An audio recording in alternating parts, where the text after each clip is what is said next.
Muy buenas tardes. Les saluda Brian Tovar, asesor de capacitación de la Escuela de Posgrado de la Universidad Continental. Sean bienvenidos al webinar Perfil Criminológico de los Agresores Sexuales del programa de especialización en Psicología Jurídica y Forense. Saludamos también a todas las personas conectadas en vivo vía Zoom y por las cuentas de Facebook de la Escuela de Posgrado, Diario Gestión y la Cámara de Comercio de Huancayo. Sabemos que su aprendizaje es importante, por ello los invitamos a unirse a nuestro grupo de WhatsApp, donde podrán acceder a artículos, tips del docente y descuentos exclusivos relacionados al programa. Les recuerdo que podrán acceder a la constancia de participación de este webinar respondiendo una breve encuesta al finalizar. Bueno, la dinámica que vamos a seguir en esta tarde será contar con la exposición de Claudia Viascán Lozano y posteriormente daremos pase a la ronda de preguntas, las cuales podrán realizar en el chat. A continuación, daremos inicio a nuestro webinar Perfil Criminológico de los Agresores Sexuales a cargo de Claudia Viascán, a quien tengo el gusto de presentar. Perito particular en psicología y asesora pericial, fundadora y editora de la página Psicología Forense, experta en psicología forense y clínica, experito en psicología forense de la Procuraduría General de Justicia de la Ciudad de México, experito en psicología del Tribunal Superior de Justicia de la Ciudad de México, formación en violencia de género y familiar por el Instituto Nacional de Psiquiatría Ramón de la Fuente Muñiz de México. Sin más preámbulo, la invitamos a realizar su exposición.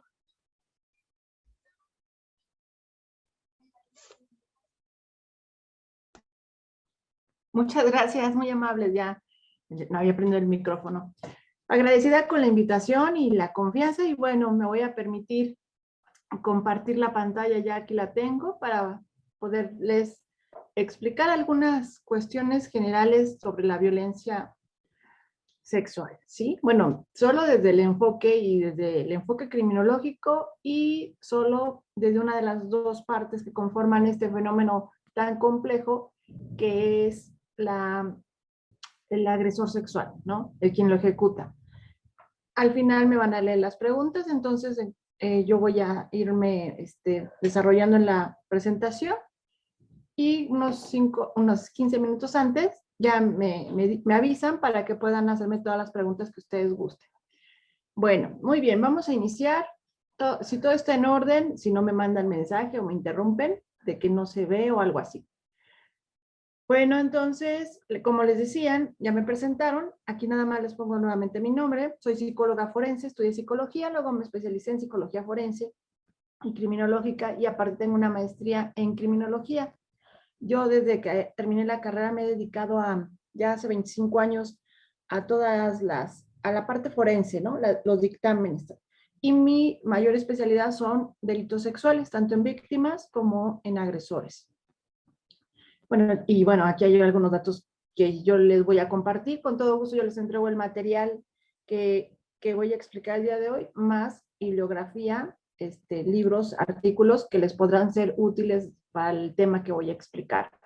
Los invito también a que sigan una página en Facebook que se llama Psicología Forense y van a reconocerla por el arbolito que ustedes están viendo ahí. También les dejo mis datos de contacto de correo para cualquier otra situación que ustedes gusten. Bueno, entonces vamos a entrar ya de lleno a lo que sería el perfil criminológico. Para empezar, hablar de la violencia sexual implica una criminalidad muy compleja. Toda la criminalidad es compleja, pero más cuando hablamos de violencia sexual. Y más cuando nos abocamos hacia el ejecutor de esta conducta, el agresor. Ahí alcanzan a ver al fondo una imagen, todos supongo lo ubican, es Ted Bundy de adulto, cuando está en pleno juicio, ¿no? Donde es sentenciado a pena de muerte, y al lado tenemos a Ted Bundy cuando era niño, porque bueno, todos fueron niños, y fueron personas en su momento, ¿no? Diríamos niños que nadie se imaginaba que pudieran presentar ese tipo de conductas. De hecho, Ted Bundy no es el típico asesino serial psicópata, ¿no? De tortura animal y que viene de una familia donde lo violaron hubo carencias de muchas cosas.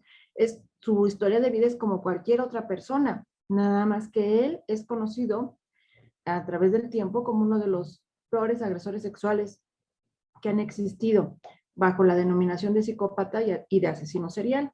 Entonces, ¿qué pasa, no, para que alguien, un niño, como vemos en la foto del lado derecho, termine siendo lo que fue Ted Bundy? Y digo fue porque todos sabemos que fue ejecutado en pena de muerte, esa fue su sentencia. ¿Qué pasa por la cabeza de ellos?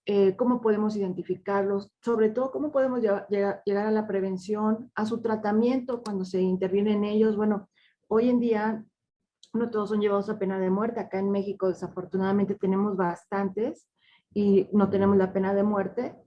Tenemos penalidades muy elevadas que casi sería como cadena perpetua. No hay cadena perpetua, pero las penalidades elevadas, lo que va a suceder es que seguramente la persona va a vivir dentro de reclusión. Pero hay otro tipo de agresores que entran y salen, agresores sexuales, ¿eh? Entran y salen a reclusión, de reclusión, perdón. Entonces, ¿qué hacemos con ellos desde el enfoque de prevención, de identificación, ubicarlos, diagnóstico y de tratamiento? Eso compete totalmente a diversas áreas, no nada más la psicología, por supuesto la criminología, y por eso decidí ponerle perfil criminológico a esta plática, porque analizar al agresor sexual implica analizarlo no solo desde el enfoque psicológico, también desde el enfoque biológico y social. Social con todo lo que ello implica la cultura, los hábitos, los valores, las costumbres, la familia, ¿no? Todo lo que rodea al sujeto, que se le considera como un factor exógeno, ¿no? Que contribuye a todas las criminalidades de diferente forma, diferente intensidad, pero tiene una parte importante, es decir, la criminalidad no solo está ejecutada por una estructura psíquica o una psicopatología, sino tiene que haber otros dos elementos, lo biológico y lo social. Y cuando se toman en cuenta los tres elementos en su conjunto, estamos hablando de un enfoque criminológico. Por ejemplo, este sujeto que estamos viendo aquí, precisamente cumplía, ¿no? con varios de estos elementos. Desde el enfoque vamos a hablar biológico. Ted Bundy fue ejecutado en los años 80, 90, fue ejecutado en los 90, después de casi 10 años de estar, más de 10 años de estar en espera de su sentencia en pena de muerte, pero no teníamos en los años 90 la tecnología, los instrumentos, el desarrollo científico, sobre todo de las neurociencias, para poder entender qué sucedía en el cerebro de Ted Bundy.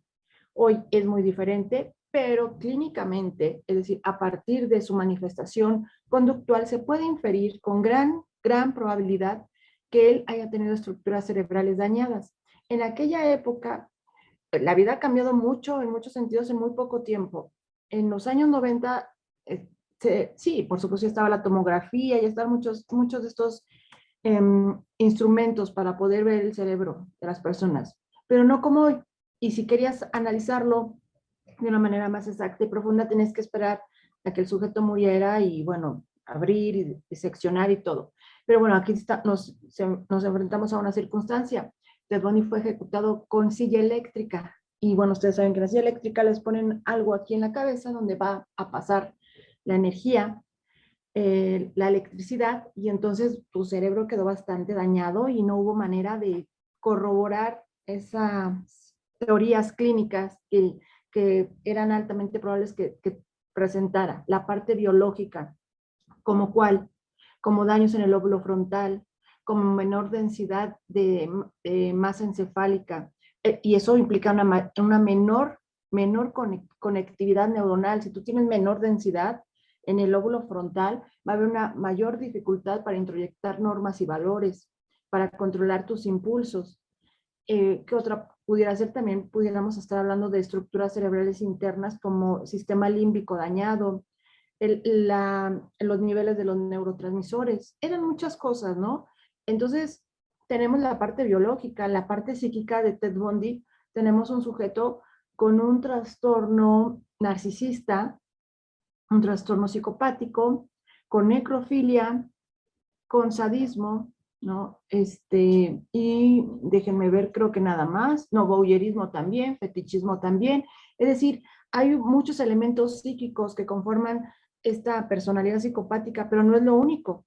Y bueno, en la parte social, que sería porque estamos en lo biopsicosocial, para ver todo el enfoque criminológico, es algo más allá que su familia, es algo más que su estructura. Estamos hablando de una sociedad como la sociedad norteamericana que tiende a hacer el caldo de cultivo de muchos psicópatas, de todos los psicópatas que hay en el mundo, y hay registro de ellos, más del 90% son norteamericanos. Eso quiere decir que hay algo en su estructura social que los gesta. Claro que se requieren bases como las bases psíquicas o biológicas, como les estoy diciendo, pero pues imagínense, se lleva el 90% de todos los que han existido.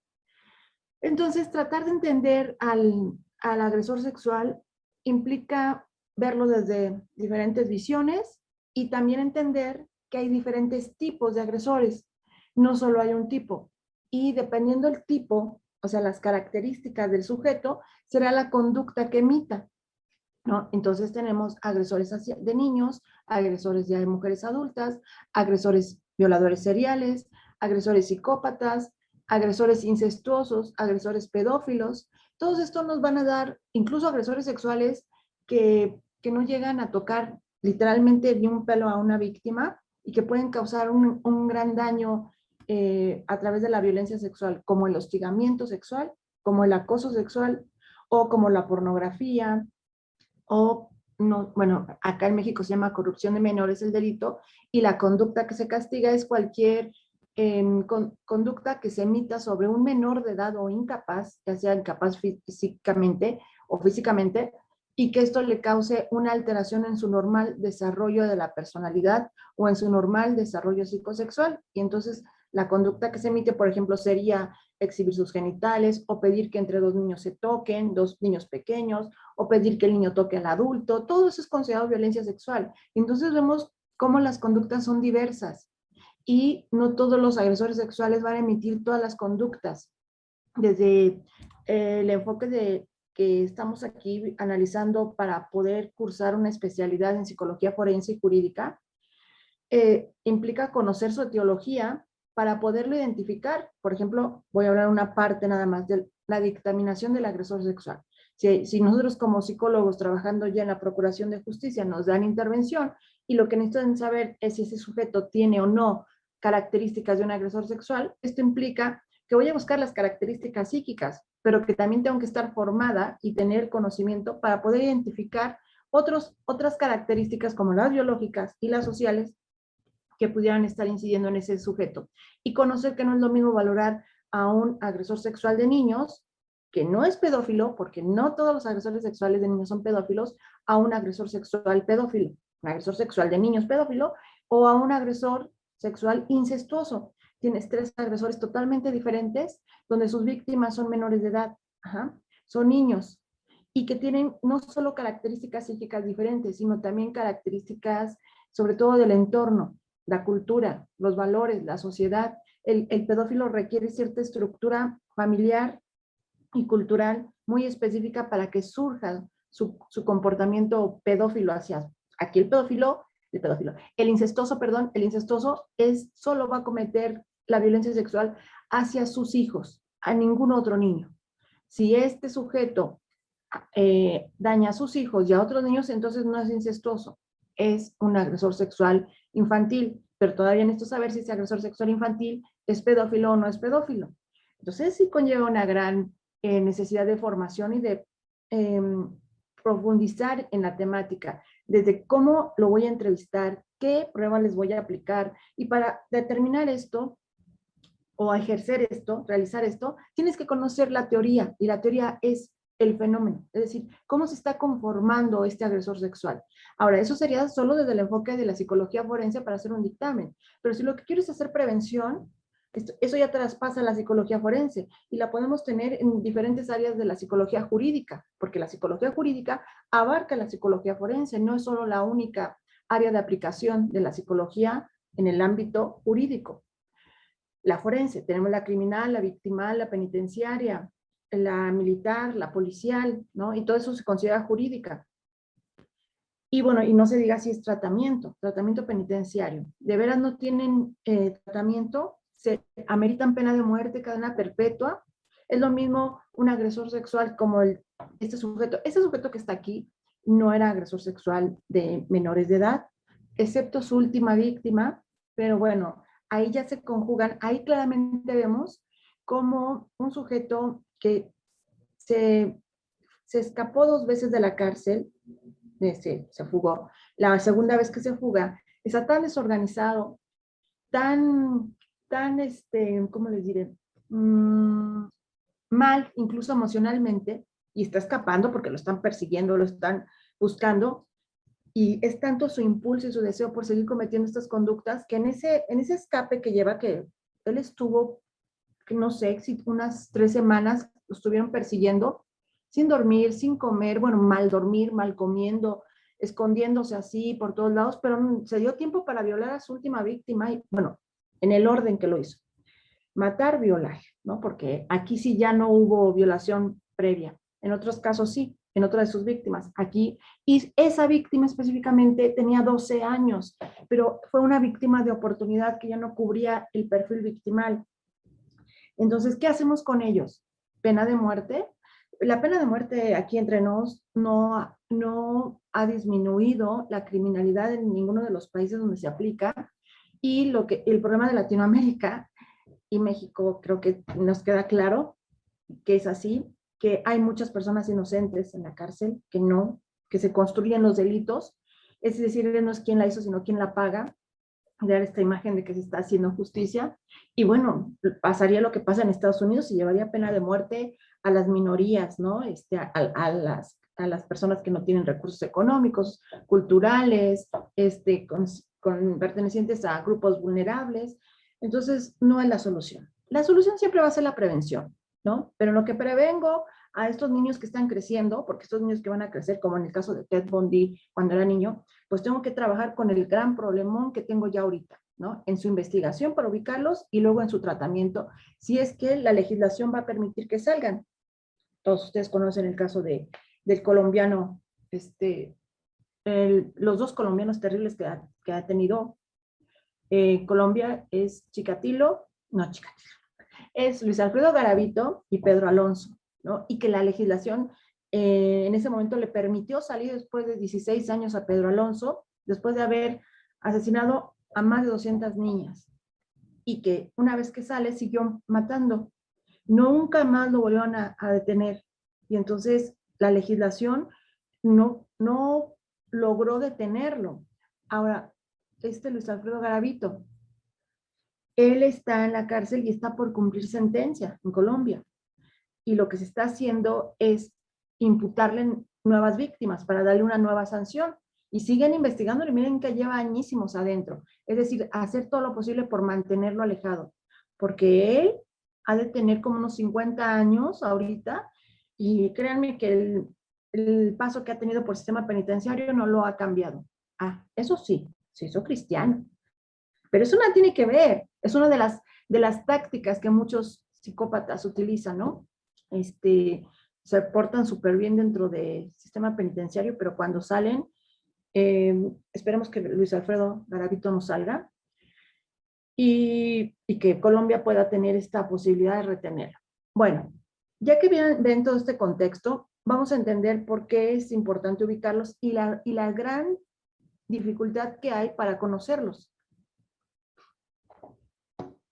Resulta muy difícil identificarlos solamente con una evaluación psicológica. Yo cuando trabajaba en la Fiscalía de la Ciudad de México, trabajé en la Fiscalía Especializada de Delitos Sexuales 16 años. Yo inicié hace muchísimo tiempo cuando apenas la psicología forense iniciaba en México. No tuve formación previa, la voy teniendo ya conforme voy desarrollándome en el ámbito laboral. A veces yo valoraba agresores sexuales y decía, pero ¿por qué no le encuentro nada si toda la carpeta, bueno, en aquel entonces, todo el expediente, la víctima tiene alteraciones proctológicas, ginecológicas, hay testigos, hay esto? Yo no podía falsear, es decir, si no hay psicológicas, no hay psicológicas, punto. ¿Por qué? Porque lo estaba viendo de manera sesgada, solo buscaba los indicadores psíquicos, no contemplaba todo lo demás. Cuando yo hago la maestría en criminología, déjenme ver, yo creo que 10 años después de haber estado trabajando en la fiscalía, el panorama se me abrió enormemente, ¿no? Y ya no volvió a pasar que algún agresor sexual se quedara sin encontrar esos elementos biopsicosociales que caracterizan al perfil del agresor, al agresor que esté en ese momento interviniendo, es decir, de niños, de adultas, seriales, lo que fuera, ¿no? De acoso sexual, de hostigamiento, de pornografía, de trata de personas, porque también todo, el de trata también es un agresor sexual. Entonces, es algo más que una evaluación psicológica y por supuesto no es una simple evaluación psicológica. Para evaluar psicológicamente a un agresor sexual, debes de manejar la psicopatología, las técnicas de entrevista, pero también conocer el normal desarrollo de la sexualidad humana para poder identificar aquellos aspectos de la sexualidad de ese sujeto, porque eso va a ser una constante. Hay algo en su sexualidad, porque si no lo hubiera, ese agresor sexual, ese sujeto con esas características de ese entorno, seguramente lo ibas a encontrar como otro tipo de agresor, no sexual. Ajá. Entonces hay que identificar qué, y en qué intensidad, y de qué manera, y cómo implica esa alteración en su sexualidad, en ese sujeto. Porque, por ejemplo, Ted Bundy tenía alteraciones en su sexualidad. ¿Cuál? Pues una muy pequeñita, ¿verdad? Necrofilia. Estamos ante uno de los necrófilos más terribles que ha habido. No todos los necrófilos llevan a la muerte a sus víctimas, en este caso así fue. Acá tenemos que, entonces, la evaluación es importante. Ajá. Saber qué preguntar, qué entrevistar y qué pruebas aplicar. Hoy ya tenemos guías de entrevista para agresores sexuales que surgen, ¿no? de entrevistas que se han hecho una y otra vez a los agresores sexuales. Y además, si tomamos en cuenta que vamos a toparnos con una gran dificultad, no se distinguen de las demás personas, es decir, no solo con verlos, ¿verdad? Porque por ahí todavía hay algunas escuelas, algunas personas que andan ahí interpretando la personalidad a través de los rasgos faciales. Eso no es ciencia, ¿no? Y menos cuando quieres decir, ay, aquí tienes dos agresores sexuales, ahí los tienes, ay, no tenía ojos de loco, ay, no se veía feo, ay, ni siquiera aparecen.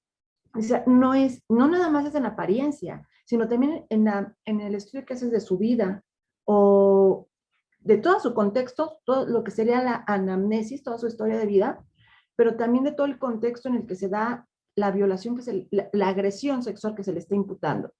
Entonces, no se les va a notar, de ninguna manera puedes tenerlos tan funcionales y tan integrados a la sociedad como cualquier otra persona, incluso carentes de graves y grandes psicopatologías. No busques que todos tengan trastorno antisocial de la personalidad o que sean narcisistas o psicópatas.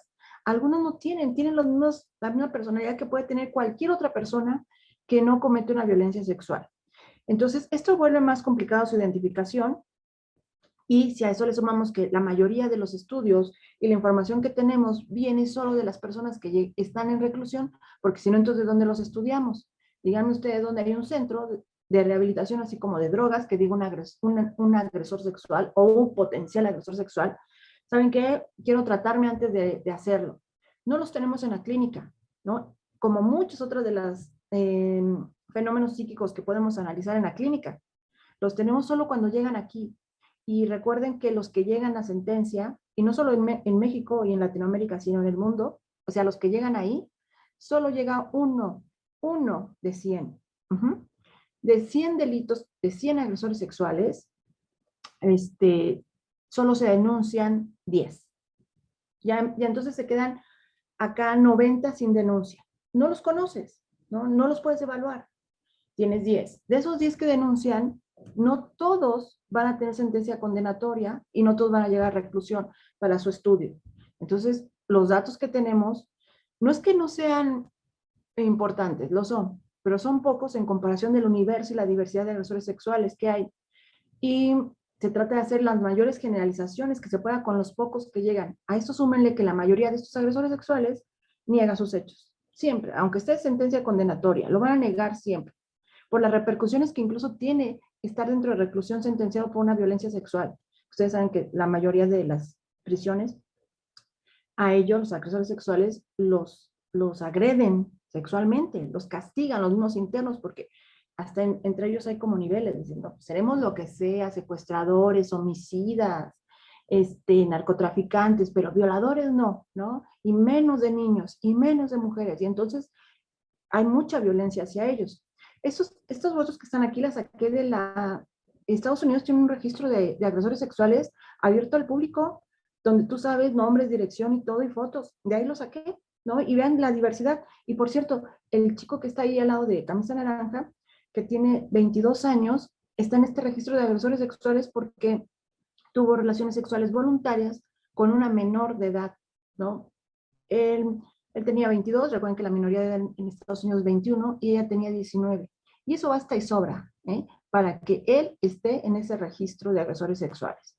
Y no es lo mismo ese agresor sexual, porque uno diría, ¿y dónde está el agresor sexual? Bueno, está en el sentido de que esa conducta está prohibida, ¿no? Está penada y fue sentenciado. Es decir, no puedes tener relaciones sexuales ni voluntarias. O sea, aunque ella, claro, el tipo penal cambia. Por ejemplo, en México se llama estupro, ¿no? Porque no la forzó ni nada, pero su perfil es muy diferente, por supuesto, ¿no? Al de los otros que podemos ver ahí, de niños, violador serial. Entonces, hay que tomar en cuenta todas esas diversidades, no busquen un solo patrón, unas solas características, no busquen en todos dificultad en control de impulsos, baja autoestima, no, y además no solo está en el aspecto psíquico, también tenemos que ver todo lo que rodea esa investigación judicial, es decir, en qué contexto se da esa denuncia, porque también, recuerden, es uno de los delitos más difíciles de comprobar en su investigación, pero también de los más fáciles de crear, de imputar falsas denuncias. Yo lo vi muchísimas veces en delitos sexuales. Miren, del 100% de violencia sexual que hay, se denuncia la 10ª parte. Pero en esas denuncias, o sea, no esos 10 que denunciaron, sino ahí no nada más llegan esas 10 denuncias, llegan otras que no son verídicas, son falsas denuncias. Y las vas a encontrar desde de mujeres adultas, niños, pero los niños no es que, ay, voy a denunciar falsamente. No, generalmente ahí hay un adulto detrás de esto manipulando todo. Son las mínimas, ¿eh? De 100 casos de niños agredidos sexualmente, hay una nada más, ¿no? Pero eso nos implica analizar bien los casos, es decir, no porque un niño dice, fulanito me hizo tal cosa, es agresor sexual. No, tú no puedes determinar eso, tú tienes que entrar con objetividad, con neutralidad, sin prejuicios, sin sesgos cognitivos y con toda la preparación teórica, ¿no? Relacionada con este fenómeno de violencia sexual y conociendo todas las técnicas que se pueden utilizar con ellos. Aquí en esta foto tienen otro agresor sexual sumamente conocido, Edmund Kemper, ¿no? Kemper sigue vivo, Kemper tiene cadena perpetua, otro necrófilo, otro psicópata, otro asesino serial, ¿no? Con un coeficiente intelectual de 134 puntos, el mismo coeficiente de Albert Einstein. Dos coeficientes intelectuales que crecieron en ambientes y en entornos diferentes, con personalidades diferentes, y que tienen como resultado una trascendencia en la historia de la humanidad, porque muchos lo ubican, sobre todo los que nos dedicamos a las ciencias forenses, ¿no? Con diferentes impactos a la humanidad, ¿no? Es terrible también lo que hizo este sujeto, que por cierto, también dentro de la cárcel tiene un comportamiento excepcional, y solo adultas, también mujeres, y él también era necrófilo, ¿no? Que es tan inofensivo, por así decirlo, dentro de la cárcel, que él enseña a leer a muchos de los internos que están ahí, y lo contrataron, yo no sé cómo, por qué, ¿no? Pero sí, ya ven que es Estados Unidos. Él narra audiolibros, pero de niños, ¿no? Entonces yo creo que hay papás que ni saben que ese audiolibro que está escuchando su hijo está narrado por uno de los asesinos seriales más tremendos que hay. Para todo hay Estados Unidos, ya saben que se le da esas cosas. Bueno, entonces, tenemos poca oportunidad de estudiarlos de manera, aparte de que yo siempre me he dedicado a ser perito, desde hace como 10 años empiezo a trabajar terapéuticamente víctimas. Y bueno, no solo víctimas, cualquier persona que busque psicoterapia. Solamente una vez, ya llevo 10 años haciendo esto, solamente una vez me llegó un agresor sexual, pero que ya lo había ejecutado. Y entonces la familia se había puesto de acuerdo en que, pues para solucionar el problema, pues lo mejor era que todo el mundo fuera a terapia, ¿no? Solo vino 2 veces, se fue, se retiró, ¿no? Ya no hubo oportunidad de continuar con el tratamiento ni con la valoración. No me dio tiempo de evaluarlo todo, porque yo quería conocer, ¿no? Pues, ¿qué había en su historia de vida? Miren, este sujeto, cuando llega conmigo tenía como 55 años y las víctimas por las cuales se ponen de acuerdo eran familiares y ellas tenían 14 años. Él las había tocado y entonces habían dicho, no, pues él va a pagar las terapias, él va a ir a terapia, nunca va a estar solos con ningún niño, pero lo que la familia no se percataba es que no eran las únicas víctimas y que yo cuando hablé con él me dijo, es que yo no sé por qué soy así, yo desde que tengo memoria, desde que más o menos cuando entré a la primaria, fíjense, 6 años, 7 años, tocaba a los de kinder, ¿no? O sea, ya había una atracción sexual desde pequeñito y si todas mis novias fueron mucho más chicas que yo y conforme yo fui creciendo, pues ellas se fueron quedando chicas, ¿no? Chicas y creciendo, creciendo, creciendo.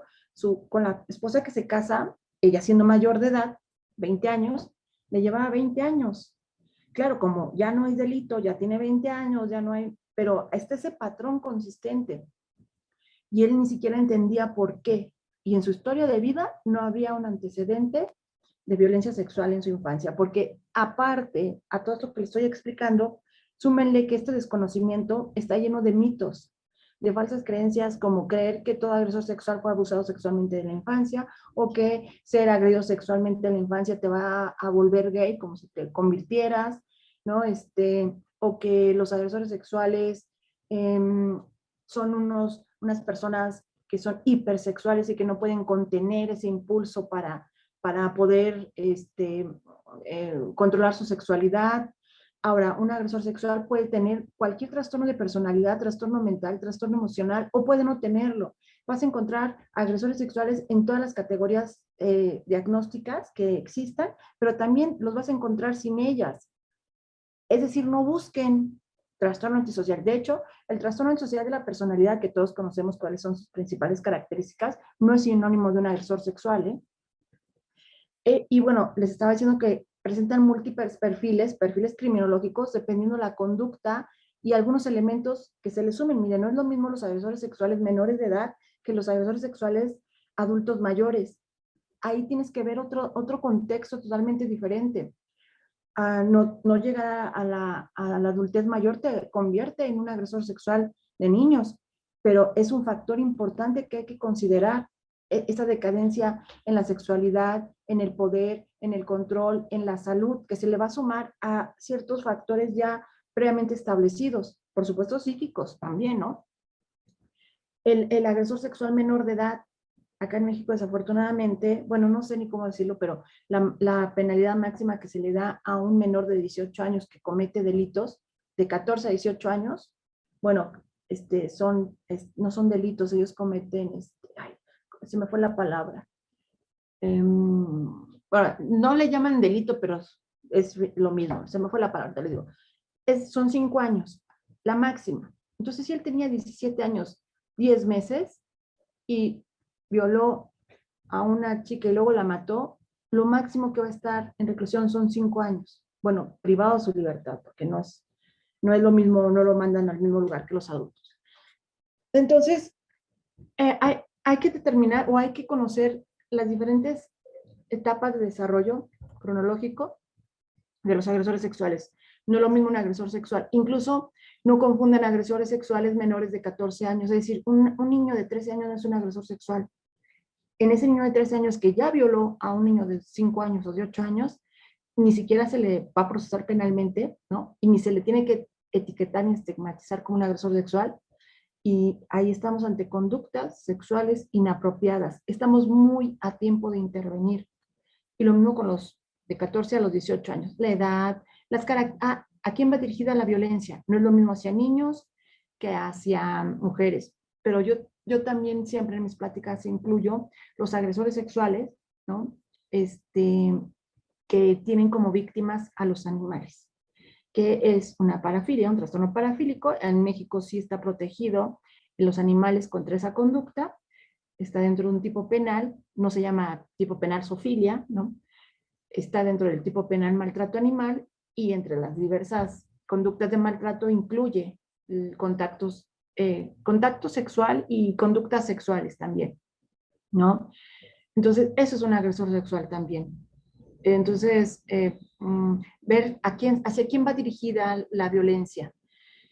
A mí me tocó atender incluso, ¿cómo se dice?, violadores seriales, que sus víctimas solo eran mujeres mayores de 70 años. Es decir, tenía un trastorno parafílico, la gerontofilia.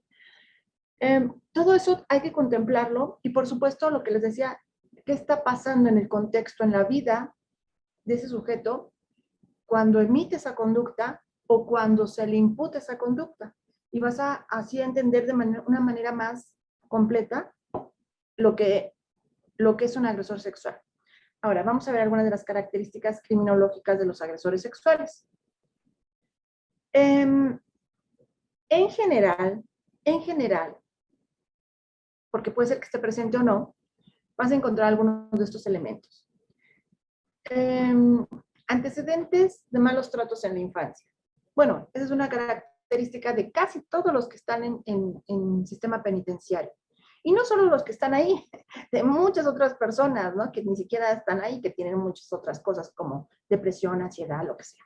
Bueno, estos malos tratos que va desde violencias por acción o omisión, o pueden ser psicológicas, todo lo que sea malos tratos, hasta pasar por la violencia sexual, por supuesto. Vienen de familias desorganizadas, desestructuradas, disfuncionales. Muchos, pero la mayoría de los que están en reclusión también. Esto sí empieza a marcar como ciertas diferencias. Inmadurez psicoemocional, es decir, no saben cómo interactuar con una mujer incluso para poderla, digamos, ligar, ¿no? O para poder interactuar con ella, conquistarla. O con una adulta, alguien de su edad, y entonces por eso se va con alguien más pequeño, con un adolescente, o con incluso hasta niños, o le da vergüenza interactuar con ellos. Es decir, hay inmadurez que lo coloca en desventaja en relación a la pareja, bueno, no a la pareja, a la otra persona con la cual desea vincularse emocionalmente. ¿Vas a encontrar baja autoestima? No siempre. Por ejemplo, bueno, déjenme decirles. Ustedes saben que el trastorno narcisista de la personalidad, detrás de un narcisista, su principal mecanismo de defensa es la formación reactiva. Y entonces un narcisista que refleja una superioridad y una gran estima, lo que hay detrás de él o debajo de él es una baja autoestima, llevada, por eso su estima es bien frágil. A un narcisista no le puede decir nada porque se siente mucho, porque es muy frágil su estima. Es decir, si hay baja autoestima, tal vez en formación reactiva, y lo que ves es una autoestima elevada o una autoestima adecuada. Tienden algunos a la introversión, al aislamiento, pero hay que ver por qué se aíslan, por qué son introvertidos, porque no quieren socializar o porque no pueden, ¿no? Son características que cada una de esas hay que indagar a profundidad. Y dificultades en las relaciones interpersonales. No nada más de pareja, sino en general de la sociedad. Y bueno, algunos conflictos a veces, o la presencia a veces, hay de alteraciones de la personalidad o rasgos disfuncionales de la personalidad, y también, porque eso es una cosa, la personalidad, y otra cosa es alteraciones en el área sexual o alteraciones sexuales que pueden ser desde disfunción sexuales como disfunción eréctil, eyaculación precoz, bajo deseo sexual, o también puede ser desde los trastornos parafílicos o la presencia de parafilia. Un trastorno parafílico es como decir un trastorno de personalidad, y una parafilia es como decir rasgos de personalidad. Todos podemos tener una parafilia, pero no se vuelve un trastorno parafílico porque esa parafilia no me ha traído consecuencias negativas en mi desempeño cotidiano. Ni me han corrido, ni me han denunciado, ni me he quedado solo, ni me avergüenza, ni nada. Pero ya cuando es un trastorno parafílico cubre estos criterios. Tener un trastorno, la presencia de un trastorno parafílico incrementa enormemente la probabilidad de que alguien cometa una conducta de violencia sexual. No lo determina, pero la incrementa. Y sobre todo ciertos trastornos parafílicos, como la necrofilia, como la zoofilia, como el sadismo, ¿no? O sea, no estamos hablando de cualquier trastornos parafílicos. Y déjenme avanzo. No todas las agresiones sexuales son iguales, no todos los agresores sexuales. Una de la parte importante de criminología, psicología va a intervenir para determinar si tienen una alteraciones, características compatibles con los agresores sexuales. Pero luego en criminología o en psicología penitenciaria o psicología criminológica ya en otro ámbito, quiere saber por qué llegó a ejecutar esa conducta, qué factores se conjugaron, ¿para qué? Pues para darle tratamiento a él y para hacer prevención hacia otros, para que no se, estoy viendo que están juntando todos estos elementos en otros casos, pues intervenir, modificarlos, incidir en ellos para que no tengamos el mismo resultado. Por eso es tan importante conocerlos. Ahora, no importa el agresor sexual, siempre tendrán que, miren, esta es una charla muy general, en una hora no podemos abarcar todo, y la idea es también dejarlos picados, ¿verdad? Para que ustedes digan, no, hombre, sí necesito capacitarme en especializarme, no sé, en violencia sexual, si es que se van a dedicar o están en este ámbito. En todos los agresores sexuales vas a encontrar 3 elementos importantes en ellos que hay que buscarlos. Todos los 3 elementos están, pero están a veces en diferente intensidad y en diferente jerarquía. Tienes que ver cómo está ejerciendo el poder ese sujeto, el ejercicio del poder. Cómo está manejando su ira y cómo se encuentra su sexualidad. Poder, ira y sexualidad. Poder va a caer en la parte social, el ejercicio del poder. Ira va a caer en la parte psíquica, cómo está manejando su agresividad. Y la sexualidad va a caer en la parte biológica. ¿Qué pasa es que aquí la sexualidad también tiene un componente psíquico muy importante. En algunos casos, por ejemplo, en el caso, ahora sí les voy a explicar, de Chikatilo, otro asesino serial, otro pedófilo, otro sádico sexual, que siempre tuvo atracción sexual por los niños. Conforme fue creciendo, se fue dando cuenta que le gustaban los niños. Estamos hablando de los años 80, Unión Soviética, un mundo de diferencia. Entonces, nunca, pues, llega a tocar a ningún niño. Cuando lo hace, lo acusan. Luego el niño y lo corren porque era maestro de escuela. Y se casa, lo casan, literalmente lo obligan a casarse.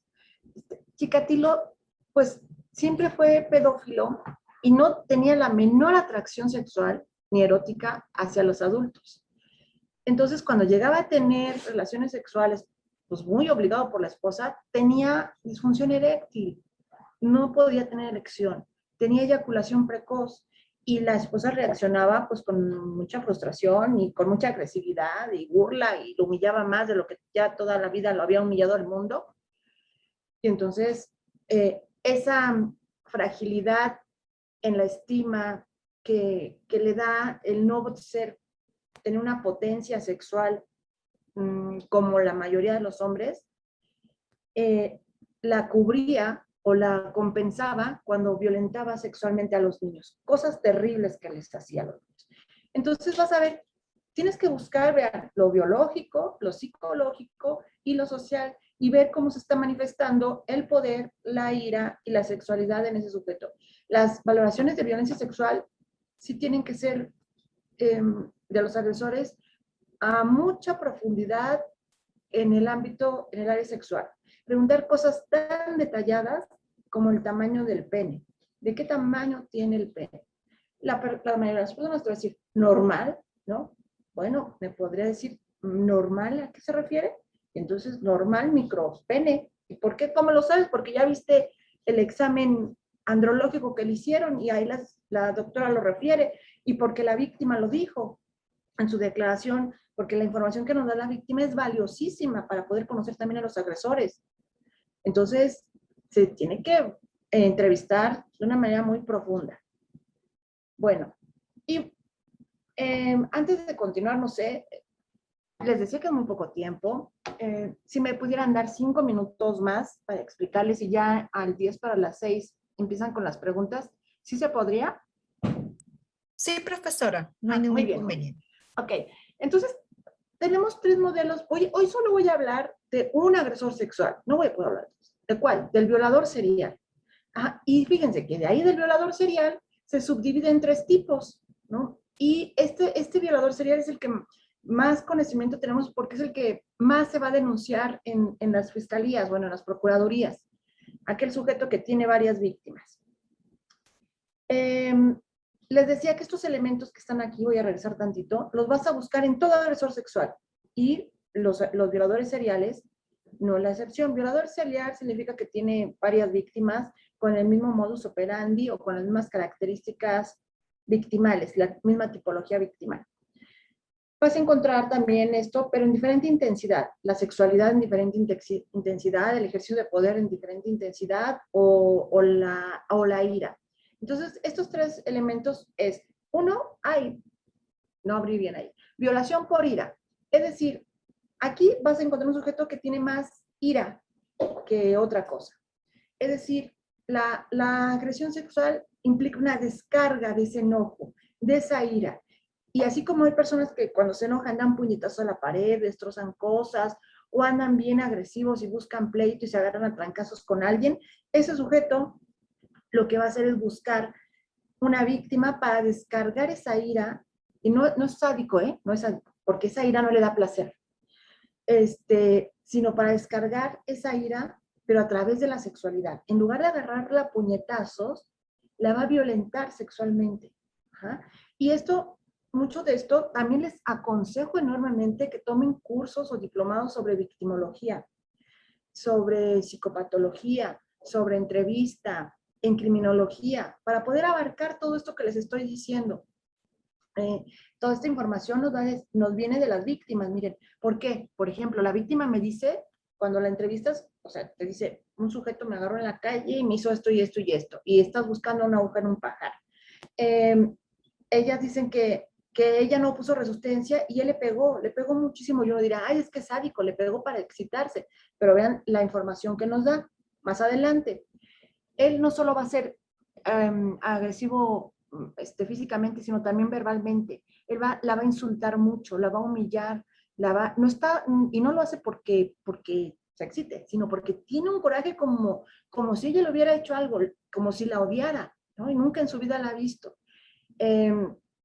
Lo único que busca es descargar todo ese coraje que tiene, que tal vez, una hipótesis, pues vamos a plantear una hipótesis, pudiera ser que tiene un conflicto con una mujer importante de su vida y descarga toda la ira hacia ella. Hace ratito les enseñé la foto de Edmund Kemper, cuando lo están deteniendo, ese grandote, que por cierto mide 2 metros 10, es el que tiene el coeficiente intelectual de Albert Einstein. Él tenía un gran conflicto con su mamá, pero conflictísimo, ¿no? Y entonces cuando él discutía con su mamá, salía y mataba mujeres. Él se llevaba tan mal con la mamá que la mamá lo mandaba a castigar con la abuela, y esa es la primera que mata, a la abuela materna. Oye, y él deja de matar cuando mata a la mamá y se entrega. Dice, pues ya la maté, ¿no? Y además, ¿cómo la mató, Le sacó la lengua así, con todo y la tráquea. Más cometió actos necrófagos con ella. Entonces, estos agresores sexuales no buscan satisfacción sexual, lo que buscan es descargar esa ira. Así como alguien que se agarra a golpes y le está diciendo, ya déjalo, ya, no está desmayado, ya, no, ni se defiende, y el otro no se para porque quiere seguir descargando y descargando ese coraje que tiene. En este caso, este sujeto, eyacule o no, va a seguir lastimando físicamente. No está buscando el orgasmo, no está buscando la eyaculación. De hecho, puede ser que en algún momento dado eyacule y él continúe dañando, Es decir, no lo hace para excitarse, lo hace para desquitarse. Estos ataques sexuales duran muy poco, claro, muy poco a nuestros ojos, ¿no? Y a nuestro parámetro, porque para una víctima es una eternidad, porque no nada más es la violencia sexual, sino todo el daño. Sí la puedes llegar hasta descalabrar, cortar, porque se nota que tiene mucho coraje hacia ella. Este sujeto detiene esa agresión sexual cuando siente que ya descargó, cuando hizo catarsis, pero no sexual, sino catarsis de esa ira. Y bueno, para ser un violador serial, cíclicamente se empieza a acumular otra vez la ira y en ese tiempo de refractario se empieza a acumular, así como el ciclo de la violencia de la pareja, pero en lugar de agarrar a una mujer y golpearla, tener una pareja y golpearla, va a buscar a una mujer desconocida y la va a atacar para descargar esa frustración. No, este coraje que tiene, no frustración. 2, violación por poder. Aquí el factor más importante es el poder, el que lo mueve. ¿Qué poder? Pues el control que voy a tener hacia la otra persona. Es decir, este sujeto en su vida cotidiana siente que no tiene poder ni control sobre nada ni nadie, pero cuando tiene una mujer en esa circunstancia, va a ejercer ese poder. Este hombre no va a pegar, no va a morder, no va a insultar, va a ejercer su poder y lo va a ejercer a través de las preguntas que le hace, de las órdenes. Es decir, cállate, muévete, dime que te gusta, ¿verdad que no hay nadie como yo? ¿Cómo te llamas? ¿Dónde vives? ¿Cuántas parejas sexuales has tenido? ¿Tienes hijos? Hace preguntas muy personales, muy íntimas, muy inquisitorias. Y bueno, la mujer que está en ese momento ahí controlada totalmente por este sujeto, ninguno de los dos tiene que usar arma, para poder llevar a cabo esto. Él obtiene satisfacción a través del control y por supuesto la sexualidad es parte de ese control. Es decir, en el momento que yo quiera, cuando yo quiera. En ese momento se siente poderoso, se siente incluso deseable porque tiene baja autoestima, porque en otro contexto no se siente poderoso. Este es uno de los elementos que van a encontrar mayormente en los pedófilos, el ejercicio del poder. No único, pero mayormente. Incluso también puede tener dudas sobre su masculinidad, pero no masculinidad, recuerden que la masculinidad no es la orientación sexual, sino lo que implica ser hombre, es decir, doy el ancho como hombre, literalmente, soy deseable, soy cumplidor, soy potente, soy viril, y por eso le está pregunte y pregunte sobre eso, sobre el tamaño de su pene, sobre lo que está sintiendo, sobre su masculinidad, porque es lo que necesita él en ese momento llenar. Aquí puede haber, incluso el otro agresor no planea las agresiones. No es así que voy caminando, ay, de repente me dieron ganas. No, está muy enojado y sale y busca a alguien con quien desquitarse. La víctima de oportunidad. Pudiera ser que también sea así, pero también puede ser que incluso lo planee, la siga, ¿no? Que de alguna u otra manera incluso hasta la pueda conocer, tal vez de vista nada más. Él se siente incompetente, insuficiente por alguna circunstancia de su historia de vida. Y entonces, durante el acto sexual, él se siente superior, se siente poderoso. Y va a tener durante el acto sexual problemas en la sexualidad, ya sea que eyacule rápidamente o que no puede eyacular. Y se ve su gran desesperación si es que ya eyaculó, por volver a tener erección, y si es que no puede eyacular, porque tiene eyaculación retardada, por eyacular, por terminar. ¿No? Y todo esto lo sabemos de las víctimas, ellos no nos lo van a decir, ¿verdad? Por eso es tan importante también la entrevista que se le hace a las víctimas. Sí, debemos de cuidar desde todos los enfoques a las víctimas, lo sabemos, pero su información es valiosísima no solo para poder detener al sujeto que la violó un desconocido, sino también para poder obtener información como la que tenemos de este tipo de agresores. Este sujeto da muchas órdenes, hace muchas preguntas personales y esta agresión sexual sí se extiende mucho en el tiempo, no es tan breve como la otra 5 o 10 minutos. Esta puede durar 1 hora, 2 horas, sobre todo si hay la presencia de eyaculación retardada. Y bueno, incluso pueden llegar hasta conquistar, una conquista que después termina en una violación. Y bueno, finalmente la violación sádica. Aquí sí el sadismo sexual, es la parte sexual, lo que busca es la satisfacción de la sexualidad a través del sufrimiento y dolor físico y psíquico del otro. Aquí sí se va a satisfacer totalmente, aquí está la parte sexual, es decir, es lo que quiere satisfacer, la sexualidad, una sexualidad alterada, con un trastorno sexual sádico.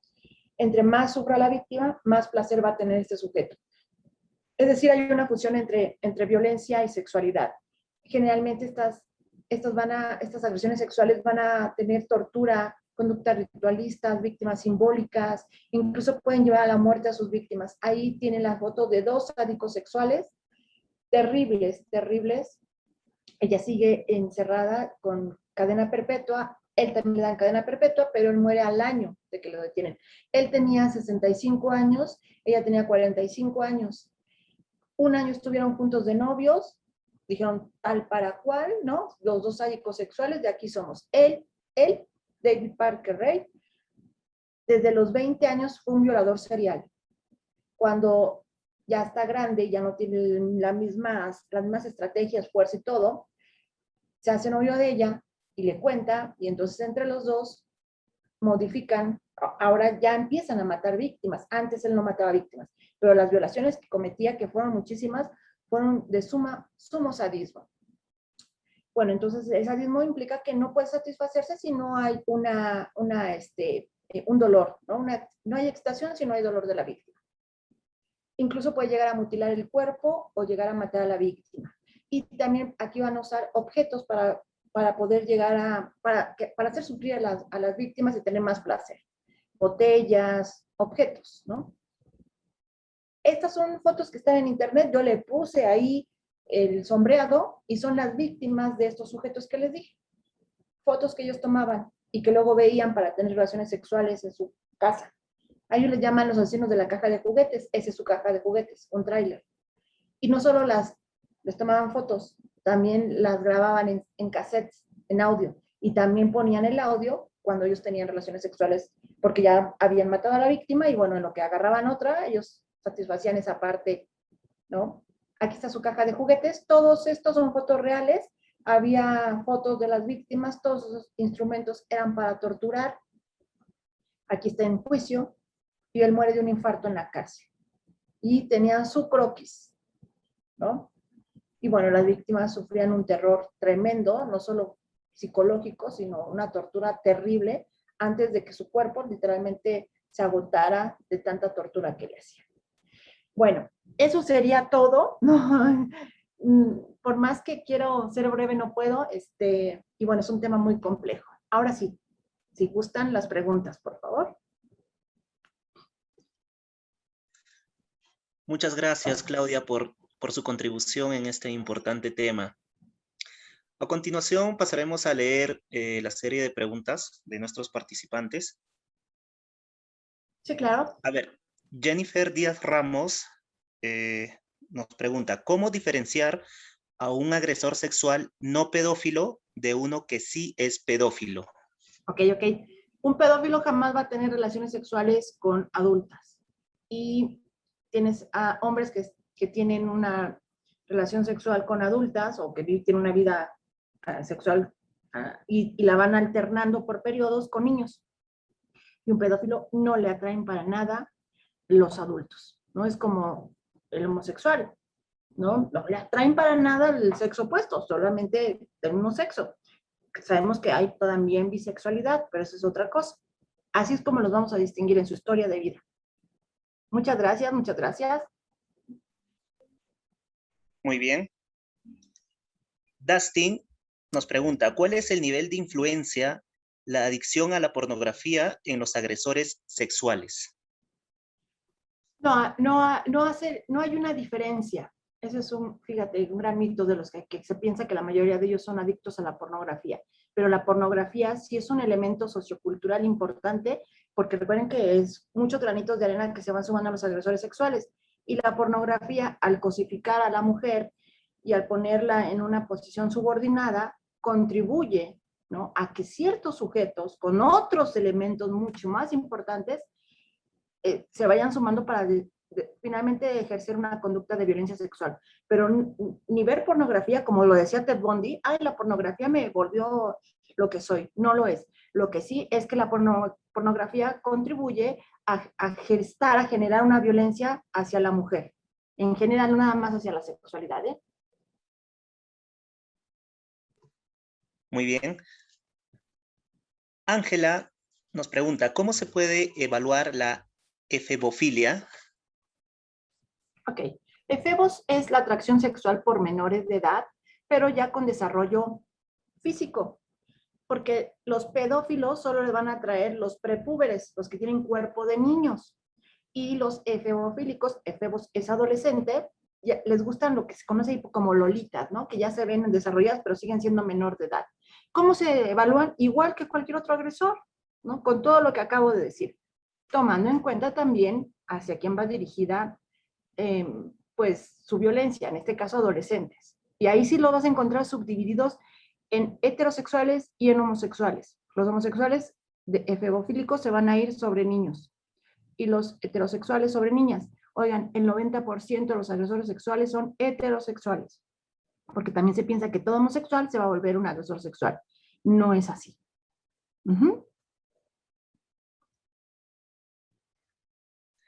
Muy bien. Estela Cabrera nos pregunta, ¿es posible la readaptación social de un agresor sexual? Porque siempre que un interno, se refiere a un agresor sexual, salía en libertad, al poco tiempo regresaba detenido por lo mismo. No, es que el problema es que no se les da la intervención que se requiere, y no se les da la intervención porque no se hace una buena clínica criminológica y psicológica. Si ni siquiera sabes por qué lo están haciendo, ¿cómo vas a incidir en los factores para que se modifique ese comportamiento? La mayoría de los agresores sexuales en Latinoamérica tienen el mismo tratamiento que lo tiene el que roba o el que mata o el que no paga la pensión, ¿no? Porque la criminología todavía nos falta mucho por avanzar en Latinoamérica, y entonces mientras no hagamos lo que España, Canadá y Estados Unidos con tratamientos específicos para ellos, van a seguir regresando y regresando y regresando. Es decir, no es que esté fallando el tratamiento, es que no les estamos dando el tratamiento adecuado, ¿no? Y aquí hay que tomar en cuenta muchos factores como la edad del sujeto, ¿no? El tipo de víctima al que fue, y también cómo sucedió, en qué contexto sucedió toda esa violencia sexual, por supuesto. ¿Ok?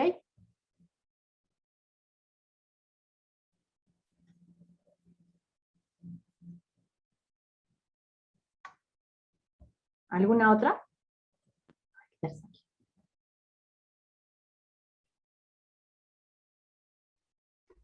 Muy Hola, bien, hola. sí, muy bien, disculpe. Tenemos la pregunta de María Pérez. La consulta es, ¿por qué en algunos cadáveres de las víctimas, además de ser violadas, aparecen evidencias de mordeduras? Recuerden, una conducta sola no nos dice mucho, tenemos que ver todo el contexto. Les voy a dar las hipótesis. Puede ser que haya sido sádico, como vimos hace ratito, ¿verdad? Un sádico muerde, pero también puede ser un violador de ira, es decir, en ese eh, eh, deseo de descargar su coraje también muerde. Ahora, necesitaríamos saber qué pasó, ¿no? Es decir, qué más hay, porque una mordedura no nada más, no podemos ser tan simplistas, tenemos que conocer todo el contexto, por eso les doy opciones.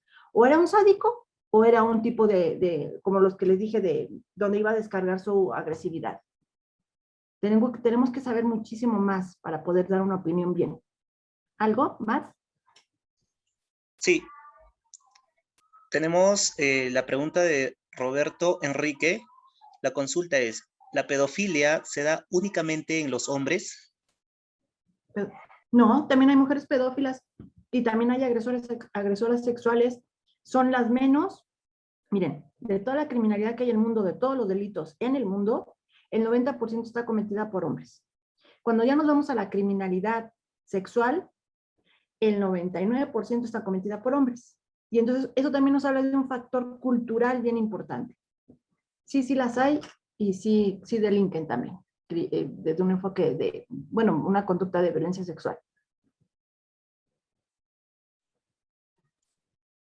Muy bien, finalizamos con las preguntas. Ok, pues muchísimas gracias, ¿eh? Espero que se hayan quedado picados y se anoten a más cursos. Estimados participantes, muchas gracias por sus interesantes preguntas. Estos y más temas serán vistos en nuestro programa. En el programa de la especialidad, ¿verdad? De la Correcto, especialidad en profesora. psicología jurídica y forense, y además voy a ser maestra, me hicieron el honor de invitarme, y espero poder dar la materia de agresores sexuales, ¿no? Con todo gusto, o que también surjan por ahí algunos otros cursos, y los invitamos a que se inscriban. De veras, es muy necesario especializarnos. Rápido, antes de Muy irnos, bien. les cuento que acá en México ha habido una reforma en relación a los peritos institucionales, y cada año van a estar valorados en sus conocimientos, y si no los aprueban, van a ser retirados de su cargo. Qué bueno, ¿no? Porque yo como perito, yo fui perito institucional y ahora soy particular, y sigo viendo unas deficiencias tremendas. ¿Por qué? Porque no se especializan, porque no se capacitan. ¿Ok? Muchas gracias a Muy ustedes, qué bien, bueno que continuando. entendí. Ajá. Sí, profesora, muchas gracias. Muy bien, continuando con nuestro webinar, quiero comentar acerca de nuestra nueva modalidad de estudios y del programa de especialización en psicología jurídica y forense. Muy bien. A ver, en primer lugar, con respecto a la certificación, luego de aprobar todos los módulos del programa, se te otorgará el certificado de especialista en psicología jurídica y forense a nombre de la Escuela de Posgrado de la Universidad Continental. La modalidad es clases a distancia en tiempo real. Muy bien. Nuestro programa de especialización contiene 7 módulos que corresponde al plan de estudio. El módulo 1 es Introducción a la Psicología Jurídica y Forense. El módulo 2, Psicopatología Forense. El módulo 3, Entrevista y Psicometría Forense. El módulo 4, Victimología, Afectación Psicológica en casos de violencia familiar. El módulo 5, entrevista única en cámara Gesell. El módulo 6, perfil del agresor sexual. Y finalmente tenemos el módulo 7, informe y oralidad pericial. ¿Ok? Quería también comentarles de que el plan de estudios está alineado hoy por hoy a las exigencias de nuestras entidades públicas. Muy bien. A ver, la plana docente nos van a acompañar el psicólogo Luis Enrique ¿Pablo Restaure Montelón? Chiauri. Ok, él actualmente es nuestro coordinador, es psicólogo del Ministerio de la Mujer y Poblaciones Vulnerables, gerente general del Instituto Psicológico y Consultoría Albert Ellis, 10 años de experiencia clínica forense en instituciones público y privadas, especialista en evaluación e informes forenses de la credibilidad del relato en víctimas de violencia sexual, es conciliador extrajudicial, es especializado en materia de familia, psicoterapeuta cognitivo-conductual. Muy bien, de igual manera nos va a acompañar el psicólogo Alex Freddy Toledo Palomino. Él cuenta con 27 años de experiencia clínica profesional en la carrera de psicología y 4 años laborando en el Instituto de Medicina Legal y Ciencias Forenses del Ministerio Público como perito psicólogo. Estudios concluidos de segunda especialización en psicología forense y criminología por la Universidad Nacional Federico Villarreal, psicoterapeuta cognitivo-conductual. Siguiente. De igual manera, nos acompañará la psicóloga Susana Ramírez Ramos. Ella actualmente es perito psicóloga del Instituto de Medicina Legal y Ciencias Forenses del Ministerio Público. Estudios en técnicas de entrevista pericial a niños y niñas y adolescentes con sospecha de abuso sexual y en evaluación de la afectación emocional en casos de violencia familiar. Tiene una segunda especialización en psicología forense y criminología por la Universidad Nacional Federico Villarreal. Muy bien, de igual manera nos acompañará la psicóloga Alicia Cecilia Florian Tutaya.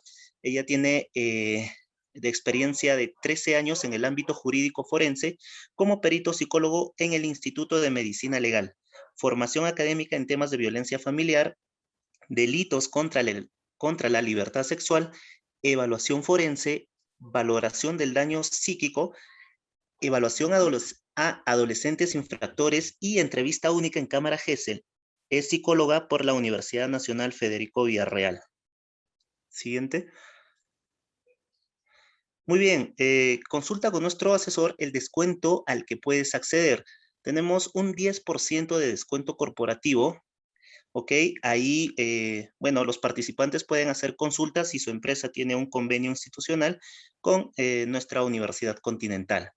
De igual manera, tenemos un 15% de descuento a exalumnos y colaboradores de la Universidad Continental. De igual manera, un 25% pago al contado. Muy bien, este pago al contado, bueno, ya se conversa internamente con nuestro asesor comercial. De igual manera, quería comentarles de que nuestro programa de especialización está dirigido para alumnos de los últimos ciclos de las carreras de psicología, derecho, y de igual manera para profesionales que ya seguramente vienen desempeñando funciones dentro de nuestras entidades públicas o si tiene proyectado trabajar en algún momento dentro de ellas, como por ejemplo Poder Judicial, Ministerio Público, Ministerio de la Mujer, Fuerzas Armadas o un centro de salud. ¿Ok? Para cualquier tipo de consulta, contacta con nuestro asesor, Brian Tobar Sánchez, o al número de celular, ¿no? Muchas gracias.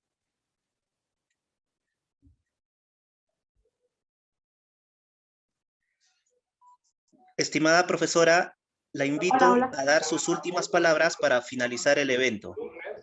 Sí, claro que sí. Muchísimas gracias. Les agradezco mucho su presencia, su paciencia y espero pronto verlos en la especialización. Y yo con todo gusto paso el material y les dejo mis redes, es Psicología Forense, por si ustedes gustan contactarme. Muy amables. De esta manera, damos por concluido nuestro webinar. Agradecemos la participación de nuestra ponente y a todos ustedes que nos han seguido conectados por este Zoom y las redes sociales. De parte de la Escuela de Posgrado de la Universidad Continental, les agradecemos su participación. Muchas gracias. Gracias, hasta luego.